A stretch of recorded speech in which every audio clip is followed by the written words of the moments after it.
Hello, I am Ray Paprocki, publisher and general manager of Dispatch Magazines, which includes Columbus CEO, Columbus Monthly, and many other titles.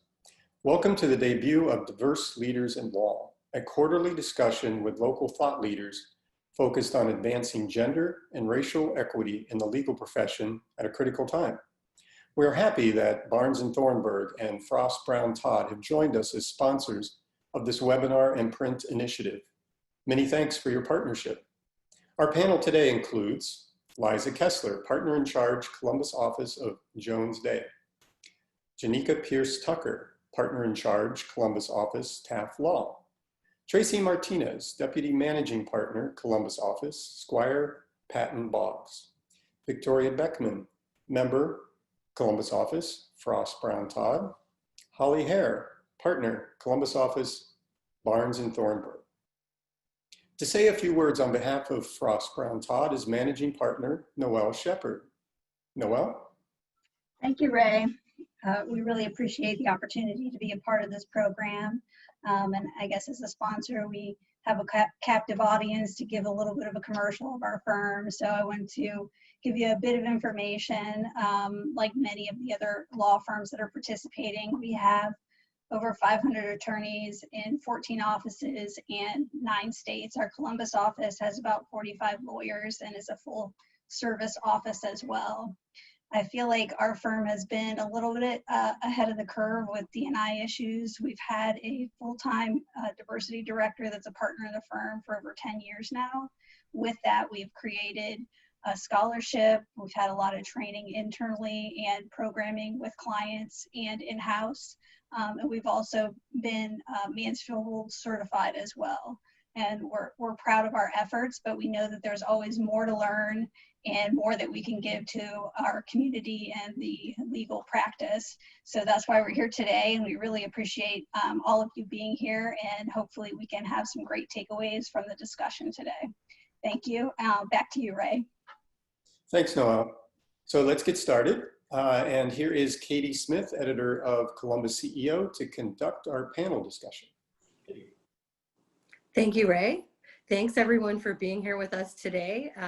This gathering has been sort of a dream of mine for at least a year. As a journalist, I've covered the legal industry in the Columbus region for about 15 years.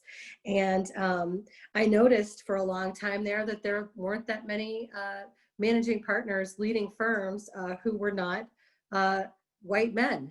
And so there's been a wonderful sort of explosion of new faces on the scene. And I'm really excited to have you all around a table today. So I'd love it if everybody could just, maybe starting with Liza Kessler, talk about your career journey, how you got to where you are today, and maybe what some challenges have been. Sure, thanks, Katy. Hello, everybody. I'm Liza Kessler, and as has already been stated, I'm currently the partner in charge of the Columbus office of Jones Day.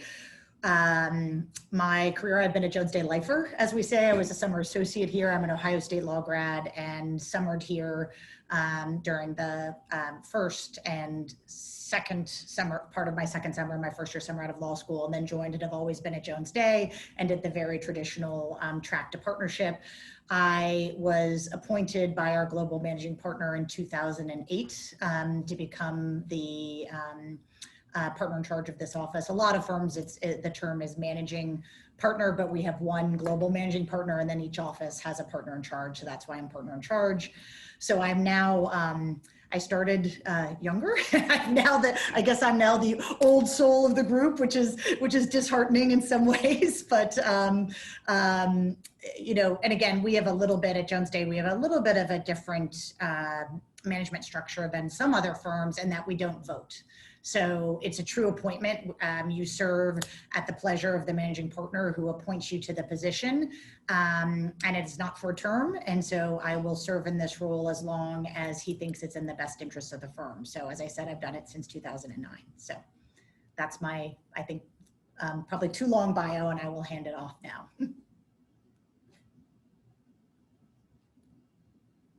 Thanks. Janica, would you like to take the next one? Sure, and thanks, Liza, for being a trendsetter, because I remember when you were named partner in charge of Jones Day. So I'm Janica Pierce Tucker, and I am partner in charge of the Columbus office. And as similar to Jones Day, we have a managing partner who sits in Indianapolis. And so we each have partner in charge of our respective offices in each city. But I kind of have been in my career, started in a small law firm, a small plaintiff's law firm, where I did a lot of litigation on the plaintiff side, which I think helped me and prepared me as I transitioned to a mid-sized law firm when I joined with Chester, Wilcox, and Saxby when I and Frank Ray came over. And then we had the opportunity for Chester, Wilcox, and Saxby to merge with Taft Law. So I've kind of seen the small, medium, and large, now large size firm, kind of the whole transition of my career look that way. And I will say that probably equipped me to be in this position, because I was able to work with all kinds of folks. And being in this role, you have to be able to transition yourself across offices, across people, across practice groups, and be open to listen to lots of folks with lots of opinions and lots of ideas. And so for me, that worked tremendously, I think, just based upon my career and being on both sides of the aisle at one point in terms of my practice. Now I mostly represent employers and employment, but that's kind of how I got here. It's been a journey, but I'm happy to be here.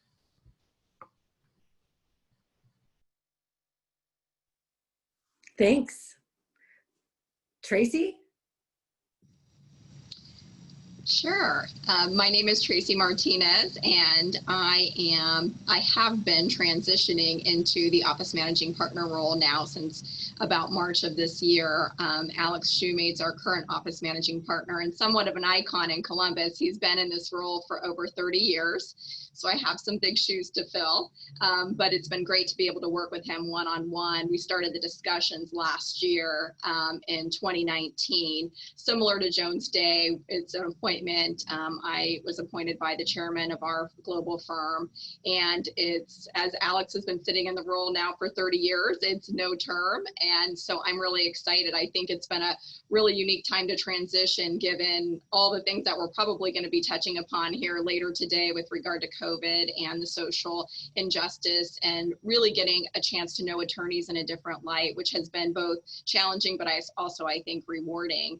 I came to law on a very untraditional path, having been an elementary school teacher for about 7 years before I went to law school. And I always tell everybody, I think that was the greatest training I received. Forget law school and all the litigation. Teaching second graders and learning how to explain things to them, I think, has served me very well, both in the courtroom and now in this role, working with the attorneys in our office. I'm super excited to be here and really to learn and listen from all of the great people sitting around my virtual screen, including a dear friend and old colleague, Bill Nolan. So thanks so much. Thanks, Traci. Victoria. Thank you. I'm Victoria Beckman, Frostburn Todd. I am the co-chair of our privacy and data security team and the chair of our Latin America desk. And I also have kind of a very weird, crazy career path. I'm originally from Colombia, born and raised, went to undergrad to be an engineer in Colombia, and that's how I ended up in the United States. And just because of luck, location, and all kinds of weird things kind of coming together at the same time, ended up going to law school. And in the beginning, I started being a public defender for capital habeas cases. That's kind of where my heart was at. And also because of having to move and my background ended up somehow in cybersecurity, and I love it. And I love being at FBT, being able to have a very diverse team to practice. And I've been doing this cybersecurity and privacy aspect of law for the last maybe 8 years. Thank you. And Holly.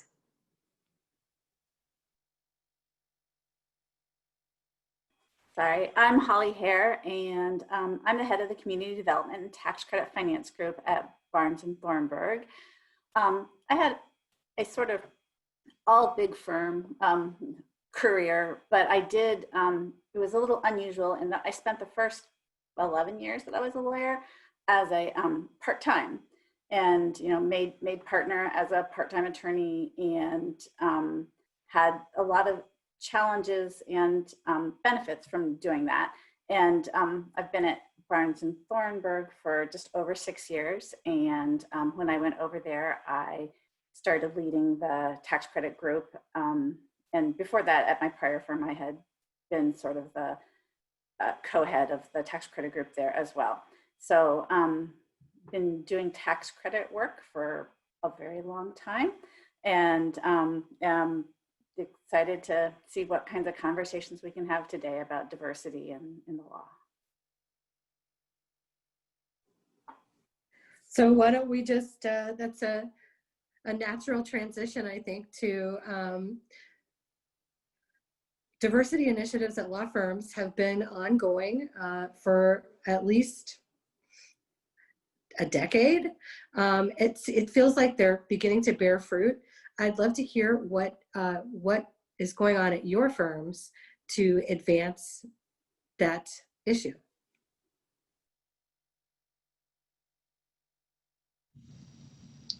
I don't mind going ahead and being the first to kick us off here. I'm sure, like some of the other law firms, while we've had diversity initiatives and task force or enterprise group or whatever name we give it to them, I feel like prior to the last couple years, it was just putting some money on a table and getting people to sponsor different events without any real focus on how are these things really advancing the needle. And so a few years ago, I, with a group of other leaders in our office, assembled, for a day and a half to really try to tackle this problem. Our biggest question was, how are we going to actually measure what outcome is coming from all the different things that we are doing, sponsorships and different things like that. And so we engaged with various consultants outside of the firm to sit down with us and help us develop a real task force that's going to hopefully help us learn how to track and identify what's working and what's not working. In that process, we really identified that for all of our diverse lawyers, be it gender diversity or racial diversity or sexual diversity or whatever diversity lens that we were looking at, that it was really at this, what we call level 2 associates, kind of that year 4 associate, where we really started to see a divide with our diverse attorneys and our women attorneys starting to leave the practice or not advance in lockstep as our other attorneys. And so that's really been our focus over the past couple years, and really, really meaningfully this year, where now that we kind of got all that studying done, we did surveys, we sat and we consulted. Now we actually have a real leadership program in place. We are going to launch our business development task force that is going to provide one-on-one training for women so that they can understand what it means to really business develop it, especially as our surroundings are changing with COVID and things like that. And then we also put together a diversity task force that one thing that was really interesting that came out of this task force is looking at the resources and the talent of all the people within this large global law firm. And one of the things that we recognize as a firm with a huge policy practice is that we really have a great connection to legislation. And so, I mean, they have been so active this year with supporting the first hate crime bills in Georgia. They've supported police reform. We are part of the Law Firm Anti-Racism Alliance. We are now doing the pro bono work for LeBron James's More Than a Vote program, which aims to combat voter suppression in the 2020 election cycle. So really meaningful things that that we can document and show this is how we're making a difference, not only externally, but also internally, because it shows our lawyers that are diverse that we really are supporting these types of initiatives, because we recognize that they're much broader than me sitting in my office. And so I'm pretty excited, but I'm very interested to hear what other law firms are doing, because if it was an easy problem, we would all not be sitting here and we'd have it solved. So really leaning on the ideas of others to help advance this important initiative. And I guess I'll give, and not just because Bill Nolan is on our panel, but I will give a shout out to our local bar association, which I know has been doing wonderful work in terms of attacking this issue for the entire community, as Traci said, versus we all have our day jobs. But again, thinking about the broader community and really increasing diversity in the legal profession. And I know that's been a huge initiative that the Columbus Bar has been doing for a while. And again, we haven't solved it, we haven't fixed it, and it's a big challenge for each of us. And I know that we're all committed to it in our community. Don't mean to say it's fixed, but our women numbers have really, we're at a pretty good point. Our women numbers, both in partners and leadership roles, both in Columbus and around the firm, are pretty strong. And our real challenge that the numbers are, just we are not diverse enough and it is not acceptable, is our lawyers of color. And so that is something that's our focus. And I heard Traci say, since a number of starting with George Floyd's murder and moving on from there, there have been many, many things in the community that have really pushed this to the forefront and have people rightfully very upset and very concerned about where we are as a society. And so the firm is doing a wide variety of pro bono initiatives, but again, that's not necessarily going to be addressing diversity in our ranks, other than really trying to throw our hat in on pro bono around social justice. And we are lucky here in Columbus because our global diversity partner in charge, Yvette Miggy-Brown, who I know many of you probably know, sits in Columbus. So we get a front row seat to the work that she is doing, leading the firm on that. In terms of where we're going and lawyers of color, it really is pipeline. It's looking at pipeline. And so we're going, trying to encourage talented young people to choose the law and to choose Columbus. And we're doing that through a variety of programs. For example, the SEO program, which is a national program that takes students who have been accepted to top law schools, but haven't even started law school. And it's a 10-week comprehensive summer program. So that's one example where we're going, they haven't even started law school, and we're making a commitment to that program to hopefully, again, want to make strong, smart lawyers or potential lawyers of color, future lawyers of color, choose law. And then, of course, hopefully choose us, whether Columbus or certainly Jones Day. Liza, we had a question from the audience about, you were mentioning numbers of women, numbers of diverse attorneys. Are you able to share those? I should know those off the top of my head, and I apologize when I say numbers. I do know one stat because we're very proud of it, and I can probably try and see if I can pull that quickly. I do know, because it's something we tout all the time, more than 50% of our offices and practices are run by a woman or by a person of color. So we sort of used to joke, there's a group of us who get together informally, women's group who run the offices, and we're always joking that it become a woman's job because the majority of our domestic offices are run by women and have been for some time. So I do know that number that we're pretty, we've been pretty proud of, but in terms of the total numbers, I would need to look at it. I know our office better than I know the global numbers.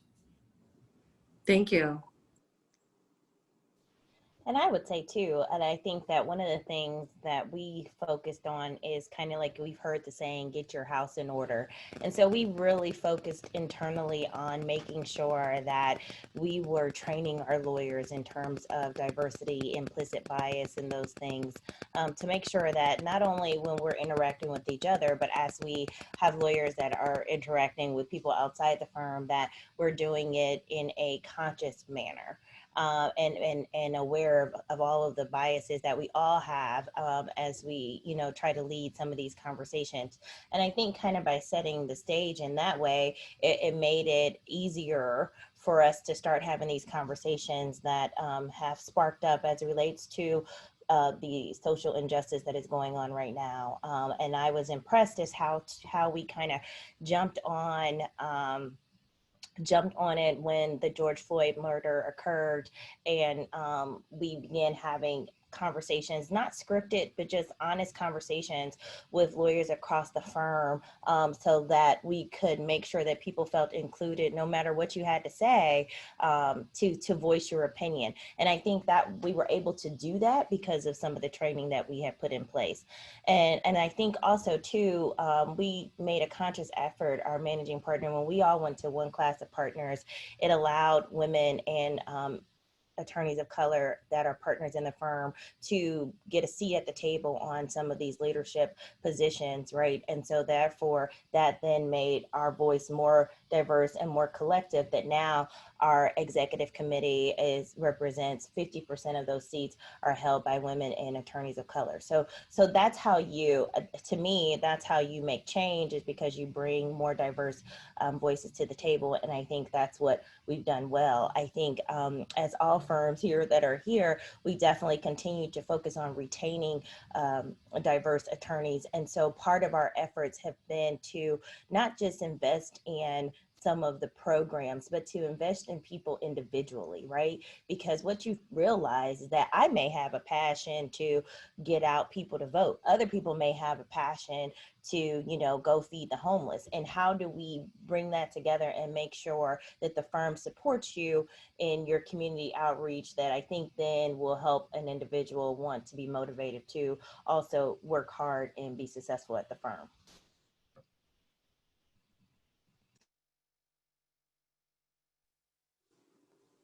Great. Holly, do you want to share what you guys are working on at Barnes and Thornburg?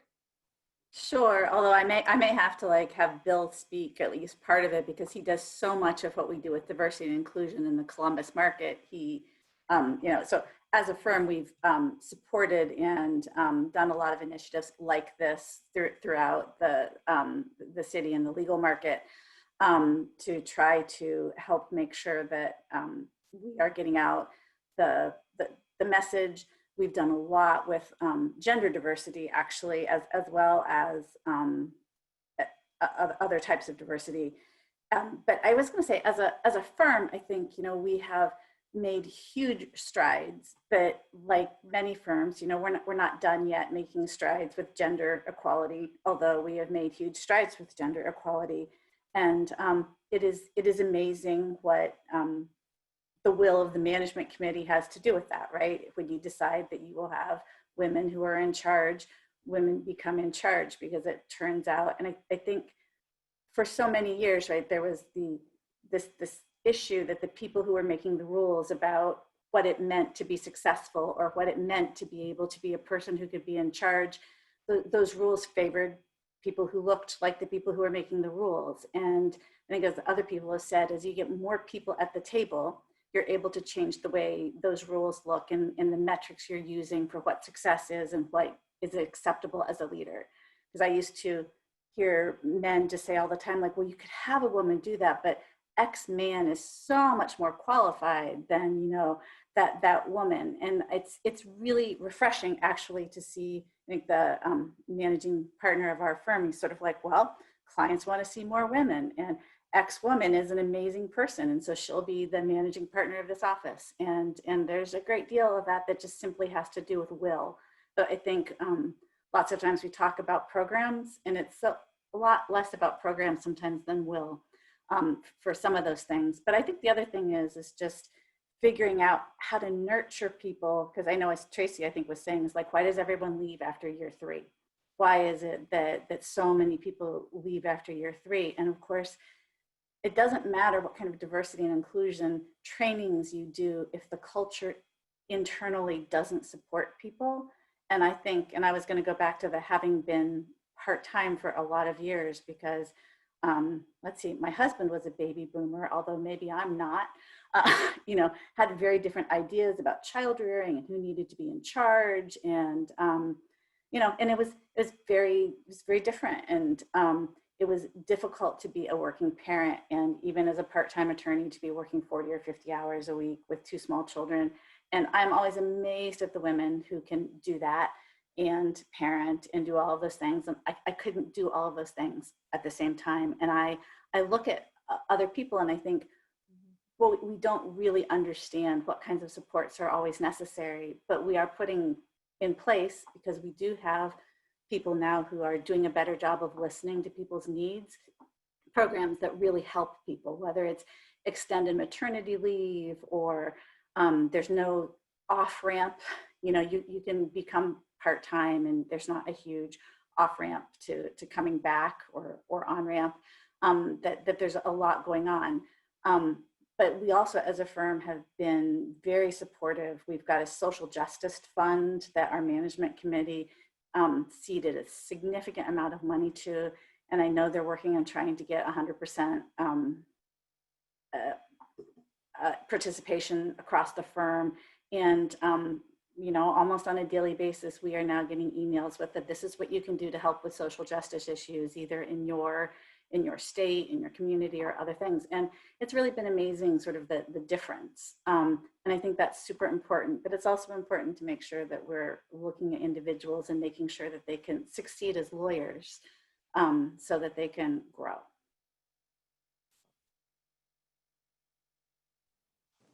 Great. And, you know, this has really been, I don't need to say it, this has been such an amazing year. So much change, so many issues have come to the forefront.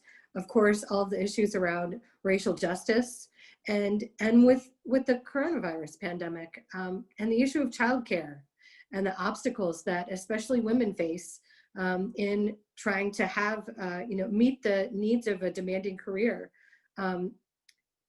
What challenges have come to the forefront for your firms this summer, and what does it have you all thinking and doing to meet these challenges? I know Victoria hasn't spoken up yet, so we'll bring her in here. Well, I think we all have gone through a lot of challenges, not only in our careers, but especially this year. For women, especially, as you mentioned, it seems like by default, a lot of the responsibility of childcare falls on a woman. And we, right now I'm at the office, and my husband, who is very supportive, is actually watching from home with my 7-year-old daughter. So we, it's been challenging, not only because we are having to deal with being productive at work, not burning out, with our own stress as to what's happening with, you know, with the country, with the pandemic, with everything else, and at the same time having to function at home, having to be teachers of our kids, having to, you know, my kids are all day asking for snacks, all day asking what to do, making sure that they sign up for the different apps that they have for school online, helping them with assignments that I don't even know the answer to.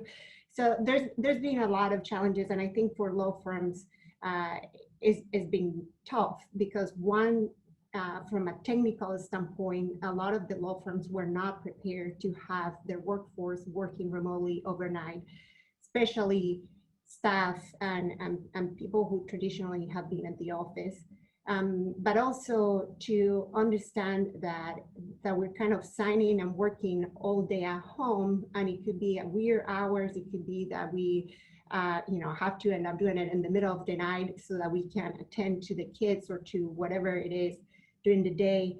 And I think traditionally law firms and the law practice in general has been a little bit of old school. And so it was a rude awakening to have to transition very fast to that. And also, you know, not being in the office, not being able to collaborate, it's been tough. I'm used to doing work remotely because I travel a lot and because of the nature of my practice, but I miss talking to people in the office. I miss bouncing ideas of my colleagues. I miss events in person to network. I get constant calls from mentees and new law students that ask me, how can I network now? How can I meet attorneys in my field? And it's hard. It's hard to set up Zoom calls and introduce people.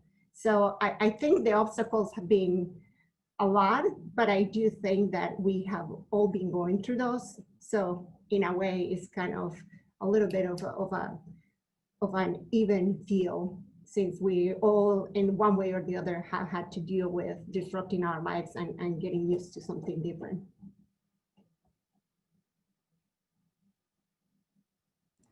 I was just gonna tag on and say, yeah, as Victoria was laying out, none of us were prepared for this, and it was really a challenge, whether a leader, whatever your job was. I mean, again, this has been a shock to everybody's system, and really difficult, and particularly, I think, for parents has been just incredibly difficult.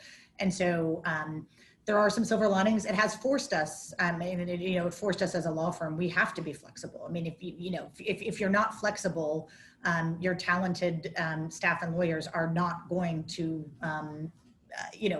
again, as you said, the kids are home and they need to be fed and they need to be helped with school. And if we are not going to be flexible about that and allow people to have flexibility, it's just, when we're in the talent business, it's just not going to work.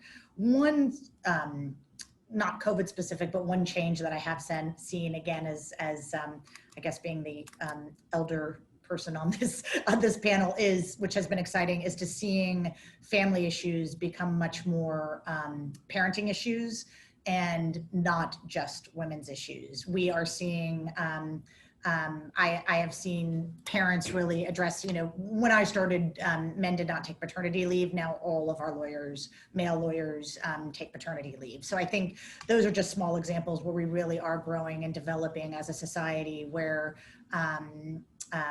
it is tricky to be a working parent, and that those are parenting issues, and trying to not make them just women's issues, but again, family issues being family issues.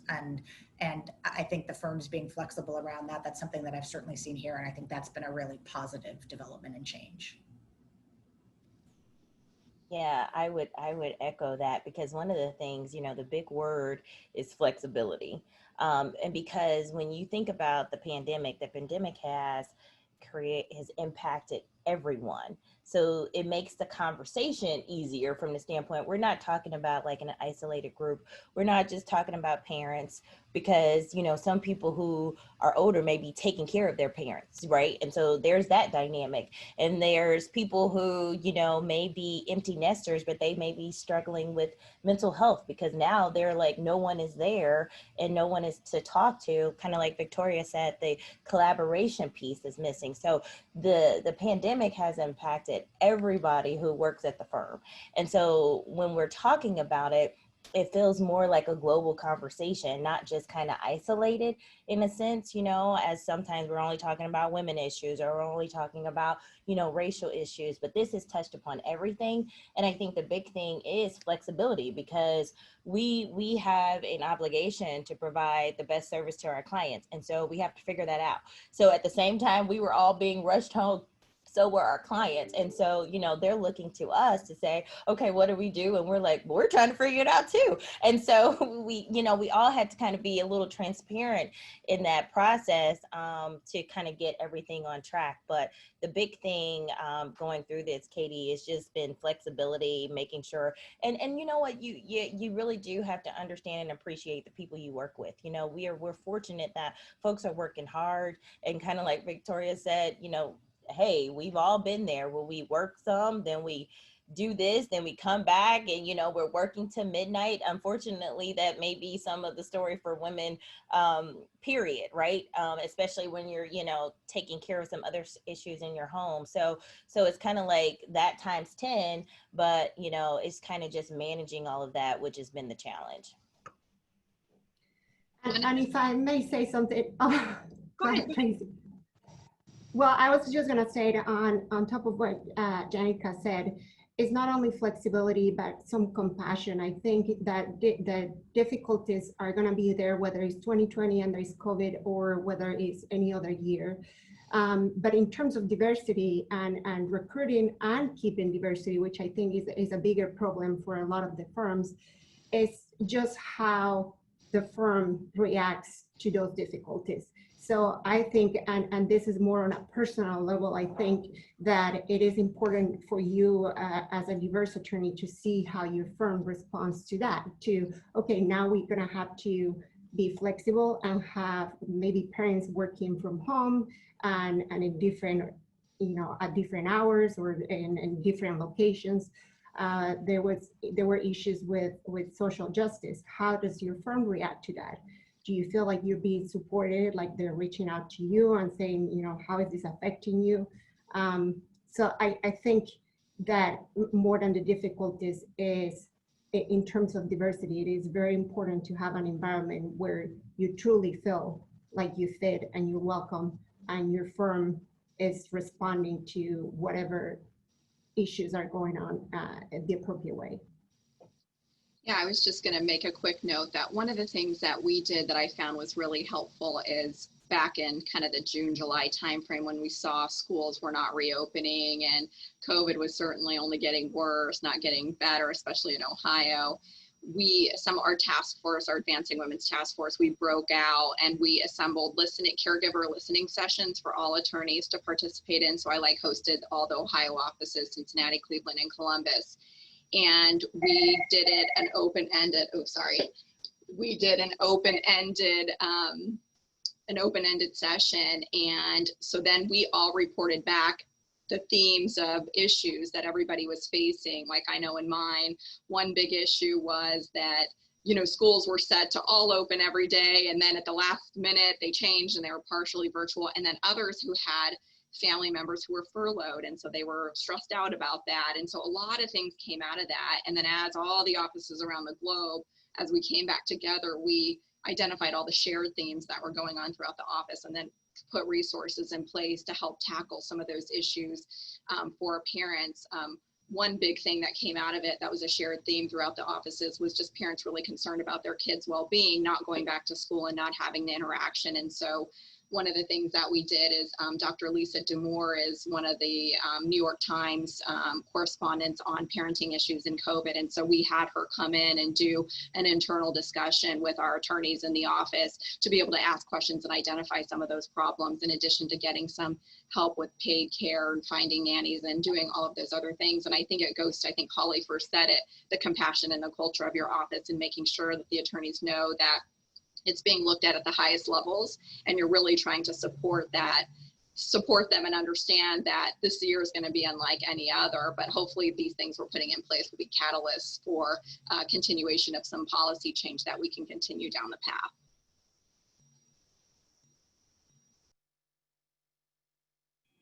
I'll go with thankfully, I shouldn't say thankfully, my children are adults. So I have not had to have quite the same personal impact, but I have spoken to so many, particularly female attorneys all across the country that I work with. And it is clear how stressed, how concerned they are, how behind, overwhelmed, distracted that people are. And this is a very unforgiving profession in a lot of ways, even when you work with forgiving people. And I think it's very difficult to balance all of those things. And I know one of the things that I have tried to do is just be there for somebody to do a 5-minute vent about how difficult it is or how hard it is. And that's just made a huge difference for some people. But when you reach out, and I've done it with people internally too, but I think it's just important to let people be heard, because there aren't really a lot of ways that you can make things better in a lot of those situations as firms. You can only do so much to find somebody childcare or to make sure that there's some reasonable distribution of child rearing between parents. And some of them are same-sex couples and they're having, the same struggles. So it's not that I think that it's a male-woman thing. So anyhow, I think that as Victoria said, just compassion is so important right now, and to try to actually be compassionate about having to reschedule things or interruptions. And I know it can be just so difficult. But I think that's really important. We have a few Q&A questions from the audience. Are you able to see those, everybody? Does anyone want to take those on?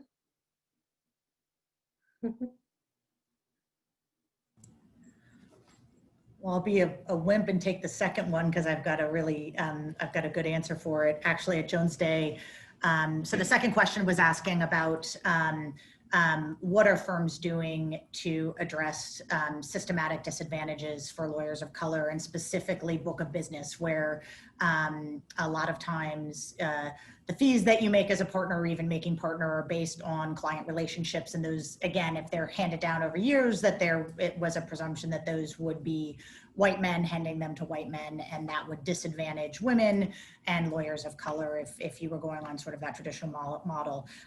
Jones Day, for a number of reasons, has never making partner, staying partner, and your compensation. We do not have book of business. We don't compensate that way. We don't look at it. It's not in the room when we're doing partner evaluations or associate evaluations. We do it for a bunch of reasons. That is probably one of them. That's certainly one of them in terms of making sure that candidates are looked at and lawyers are looked at holistically for the value that they're bringing to the firm, rather than that sort of transactional dollar relationship. So that's something that we actually have done for a long time at Jones Day that I'm pretty proud of. And I think it actually it's absolutely inured to the benefit of women and lawyers of color here. And looking at the first question that talks about how are we to be more intentional about intersectionality and retaining and promoting women of color, I think one of the things that we have done is we had to kind of redo our mentoring champion program. We believe that it's important for you to have someone at the table that is speaking on your behalf. And so we had to kind of look at our program and say, how do we do that better, so that is a way that we can use that to retain attorneys of color. Because what happens is that while law firms can be very isolating, and what happens is that and I won't say that it's natural for people to kind of work with people that look like them, that kind of do the same things that they do. And what happens is that leaves out people of color. And so we have to be more intentional about bringing attorneys of color into the conversation, into the work. And how you do that in some ways is having champions. Champions a little bit different than mentors in that these are individuals who are designed to always bring a person to the front of the mind of folks who are talking about, hey, I have a project on this. And then it's kind of their responsibility to say, try Janica, try someone who could fit the script, and not necessarily the same group that they have been using. And it's not necessarily something wrong with that group, but that's the only way that we kind of continue to increase the number of participation. Because what do people look at? When we start looking at partnership, what are we going to look at? We're going to look at the hours that you work, the dollars that you bring in the door, the things that you do in the community. All of those things come together. And in order to get you promoted, you have to have those opportunities. So we're focusing on making sure that there is more opportunities because our clients demand it. We work very hard now on trying to make our teams more diverse, like looking at the top 50 clients in the firm and seeing who is doing the work on those clients and how do we diversify that. So showing internally that we're being intentional about some of those initiatives, we hope then will also then translate into retaining attorneys of color who may have felt isolated in the past. I also think that it's important to kind of modernize the accountability and the statistics.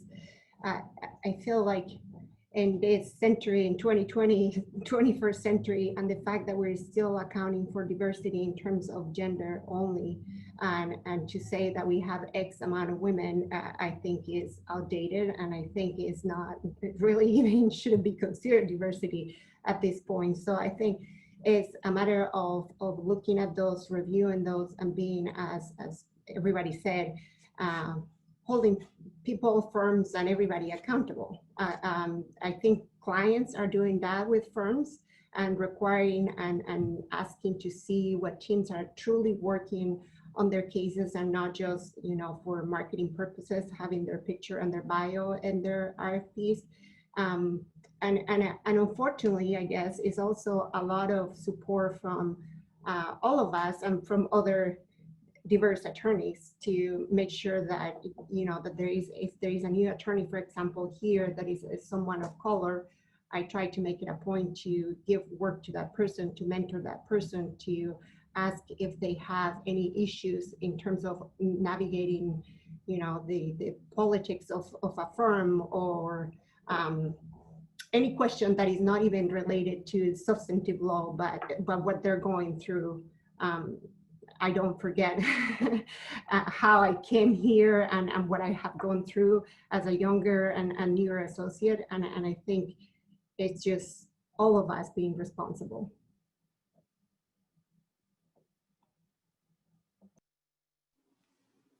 Great. Thank you for addressing those questions. We have some time for Bill Nolan from Barnes and Thornburg to ask a question. Bill? Yeah, thanks, Katie, and thanks everybody for being part of this. You know, I haven't seen the attendee list. I know we've got a really good turnout, but I think there's a tendency at events like this to the attendees or people who have a certain level of awareness and familiarity with the issues. And, you know, I at least am somebody who thinks that there are a lot of people out there who want to be helpful, want to be positive, maybe aren't, you know, haven't spent as much time on it, need a little help doing that. So, you know, how do our attendees, you know, go reach some of those people and get them involved in sort of the positive effort to advance diversity and inclusion?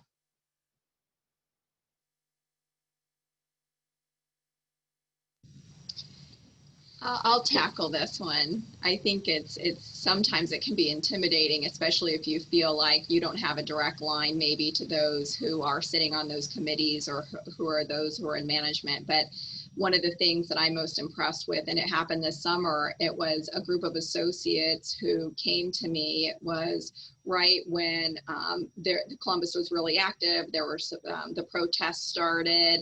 We sit in front of the State House, so I feel like we've had a firsthand view of everything that's going on. And it was a group of associates who came in and sat down, and they had a friend who is doing these lunch and learns because he's with a diversity and inclusion consulting committee. And he said, you know, they were saying, is there any way that we can get him involved, because we think that the message here is really, really good. So I took that up and you know, then pushed it out to our diversity and inclusion team, and they turned it into a lunch and learn. And so where people could sign in. But I think that the easy answer is just make it known that you sat in on this panel and you heard some good ideas of things that were going on with other firms or whatever community things that you're involved with in the firm. I think all of us, that I know for myself personally, in any type of leadership role, I'm trying to be a sponge and learn all the things that other groups are doing, because I certainly don't want to leave a good idea behind and think, darn it, you know, why didn't I do that? And so they met with me, and then I said, hey, can you type that up for me? Kind of give me a link to the connection that you have, and, you know, I'll push that forward. And, you know, just let's shout it out then that these associates were the ones who brought this idea forward. And so we've been seeing a lot of that happen within the firm. So I would just say, don't sit on your laurels and don't be afraid to say, hey, I think this might be a really great idea. I don't know if we can tackle it, because the worst that can happen is it just kind of sits there and it doesn't go anywhere. But what happens if it actually does? So.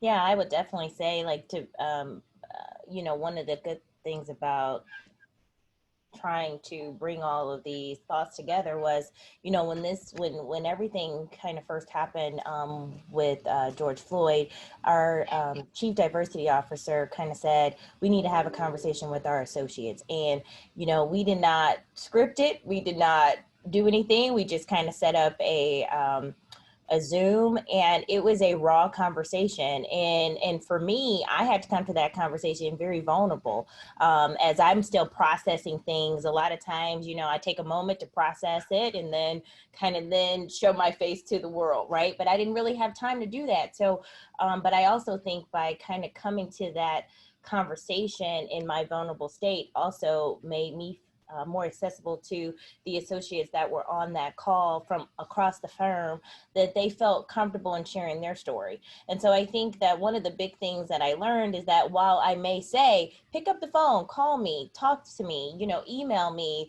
I think being more intentional about that is important. And I would urge folks who are listening who may be, you know, in those situations that, you know, the leaders in your firm, we're always going to be busy, right? There's always something to do. But I think that one of the reasons why those of us have been selected to lead the charge is because of our ability to kind of listen to other people and hopefully, you know, be a sounding board as you're processing some of these things. I think that's a big thing. And then also just, we've been trying to be engaged through this. We did the 21-day race challenge here at the firm, and that gave us an opportunity again to have more conversations about some of the issues and how people felt. And so I think this has really turned into a turning point for our firm, because it's different conversation. You know, we aren't talking just about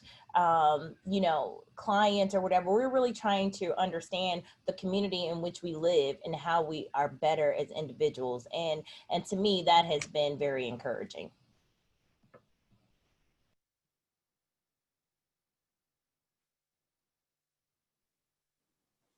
Thank you. And thanks, Bill, for a great question. It's time for you to come back and wrap it up. All right. Well, thanks again.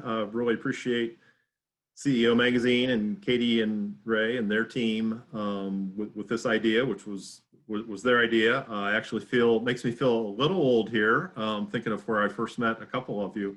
But it's also really, really cool that this is the panel. And yes, I just think this is an important initiative. What we try to do, I think, in our office at our firm is convene people. And I think this is a great example, both the panel and the attendees, because it's an area where, you know, we can all learn from each other and borrow from each other and steal ideas from each other, and everybody's okay with that. And I think particularly in Columbus, you know, that's just sort of the nature of what our community is, our legal community is. So I think it's really important. And there are lots of, on the one hand, there's a lot of cause for optimism and some of the things some of you talked about, and the adaptability this year. And I think people who've gained an awareness that we sort of, maybe we're sleeping on some of these issues. You sit in meetings with people, and it's like, oh, you know, this was a real wake up call with George Floyd. And it's unfortunate, you know, that's what it took. But, you know, you see people who have an energy they didn't have before. You know, at the same time, you can see in some of the questions, some of the chat, there's, you know, this stuff takes a long time and it's frustrating for people. And so, you know, I just think things like this just keep moving the ball. So just encourage the attendees to reach out to the panelists. I know any one of these people, you don't have to be in their law firm for them to, you know, respond to you and want to hear from you and have these conversations. And, you know, as Traci said, raise ideas in your own organization, whether that's a firm or somewhere else, and hopefully join us for the next one as well. So Ray, I think you're going to shut us down, aren't you? Yes, sir. So I want to thank everybody for the discussion and the honor of CEO to be that conduit to have these discussions. That's our mission, is to have an exchange of information to make a difference in our community. So I appreciate everyone on the panel today for your illuminating comments and your forthrightness. We want to thank Bill and Barnes and Thornburg and Noel at Frost, Brown Todd, and our panelists and the CEO team. Check out the November issue of Columbus CEO. There'll be a summary of today's conversation that will be part of our print package. And we have our next webinar, which we will be putting together the details around fairly soon, but that will be slated in January of 2021. So take care and thank you for your interest today. Goodbye. Thank you.